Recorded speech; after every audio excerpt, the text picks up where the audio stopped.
जय माता दी। आप सभी भक्तजनों का एक बार फिर से स्वागत है ज्ञान सभा बाय हैप्पी महाराज के यूट्यूब चैनल में, जहां हम श्रीमद् भागवत गीता का अध्ययन कर रहे हैं। हम 17 अध्याय का अध्ययन कर चुके हैं। आज हम 18वें अध्याय का अध्ययन करने जा रहे हैं। श्रीमद् भागवत गीता 18वां अध्याय।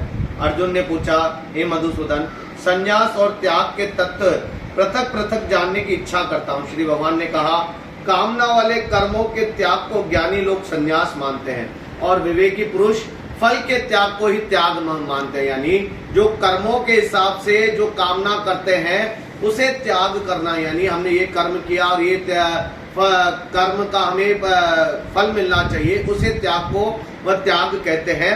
तो भगवान श्री कृष्ण अर्जुन से कहते हैं, कोई पंडित दोष युक्त जानकर कर्म को त्यागना उचित समझते हैं, यानी इस कर्म में दोष है उसे जानकर उसे त्याग करना वो त्याग कहते हैं। कुछ लोग यज्ञ, दान और तप आदि कर्मों के न छोड़ने को त्याग बताते हैं। हे भारत, त्याग के विषय में हमारा जो निश्चय है वह सुनो।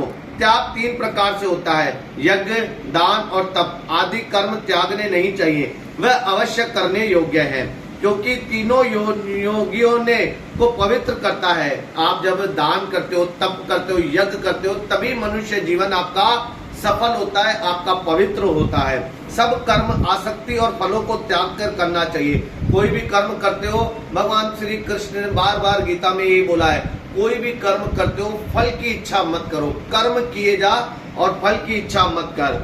कर्म दुख प्रद है यह विचार करके और शरीर के क्लेश के भय से त्याग कहलाता है, उसे त्याग का फल नहीं मिलता, ये राजस त्याग कहलाता है। हे अर्जुन, अपना कर्म अवश्य करना चाहिए, कर्मों का त्याग कभी नहीं करना चाहिए। भगवान श्री कृष्ण गीता में भी यही समझा रहे हैं अर्जुन को कि अपने कर्मों का त्याग मत करो। भगवान ने जिस कुल में जिस मर्यादा के साथ आपको जन्म दिया है, आपको उसी कुल में उस कुल की मर्यादा के हिसाब से कार्य करना होता है, वही आपका निश्चित रूप से कर्म कहलाता है। जो दुखदायक कर्म से द्वेष नहीं करता और सुखदायक कर्म के प्रति प्रीति नहीं करता, वह त्यागी, सत्यशील, बुद्धिमान, मुक्ति के योग्य है। भाई, जो जैसे किसी कर्म को करने में कष्ट होता है तो उससे परेशान नहीं होता, उसे करने की कोशिश करता है। और कई लोग क्या होते हैं, जिनको आसानी से मिलता है उसी को कर्म समझकर उसी में खुश रहते हैं। तो भगवान श्री कृष्ण कहते हैं वो कर्म सही नहीं है। आपको कर्म तो कष्टप्रद जो भी है उसे समझ के कर्म करना चाहिए। जो ऐसा करता है वह त्यागी, सत्यशीली, बुद्धिमान, मुक्ति के योग्य है। देहधारी संपूर्ण कर्मों का त्याग नहीं कर सकता। कर्म फल त्याग करने वाला त्यागी। कर्म फल 3 प्रकार के, अनिष्ट, इष्ट और मित्र। जो त्याग नहीं करते उनको यह मरने के बाद मिलते हैं, योगियों को कभी नहीं मिलते।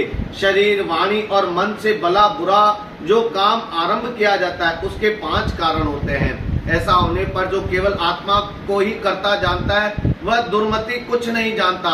जिसको यह अहंकार नहीं है कि मैं करता हूँ, जिसकी बुद्धि कर्मों में लिप्त नहीं है, वह मनुष्य प्राणियों को मारकर भी उनको नहीं मारता और उनमें ही बंधा रहता है। देखो, कर्ता भगवान श्री कृष्ण खुद है, हम कर्म करने वाले हैं। भगवान श्री कृष्ण करता है, वो निर्णय करेंगे हमारे कर्मों के हिसाब से। वो भगवान निर्णय करेगा जो हमको फल देना होता है। जिस ज्ञान से प्राणियों में नाना प्रकार की सत्ताएं दिखाई देती है, उसको राजन ज्ञान जानो। ऐसा ज्ञान जिसमें बिना कारण तत्वार्थ के जाने बिना एक कार्य में लगा रहता है, अल्प और तामस फल है। फल की इच्छा न करके जो नियत किया जाता है वह सात्विक है। जो फल की इच्छा से और अहंकार से बड़े यत्न से किया जाता है वह कर्म राजस है। जो कर्म परिणाम, धन का खर्च, दूसरे को पीड़ा और अपना पुरुषार्थ न जानकर मोहवश किया जाता है वह तामस है। संग में रहित अहंकार, धैर्य, उत्साह युक्त, सिद्धि और असिद्धि में समान जो रहता है वह सात्विक है।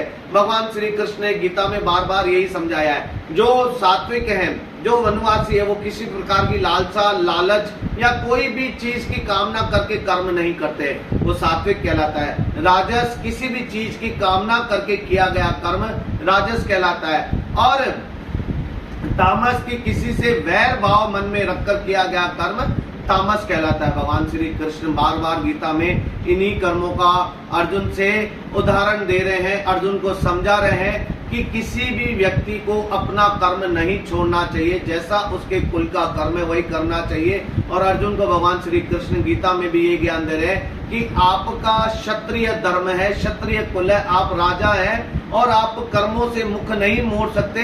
इस समय आप युद्ध भूमि में अपने पूर्वजन यानी अपने प्रियजनों को या अपने परिवार वालों को न जानकर सिर्फ आपको कर्म करना है कि सामने शत्रु खड़ा है और हमें हमारे समाज का, हमारे गांव का, हमारे शहर का, हमारे घर का सबका भला करना है। उनके लिए आप अनीति के लिए, अनीति से युद्ध करने जा रहे हैं, नीति के लिए ये आपके कर्म है और आपको ये कार्य करना चाहिए। एक राजस धर्म का पालन करना चाहिए।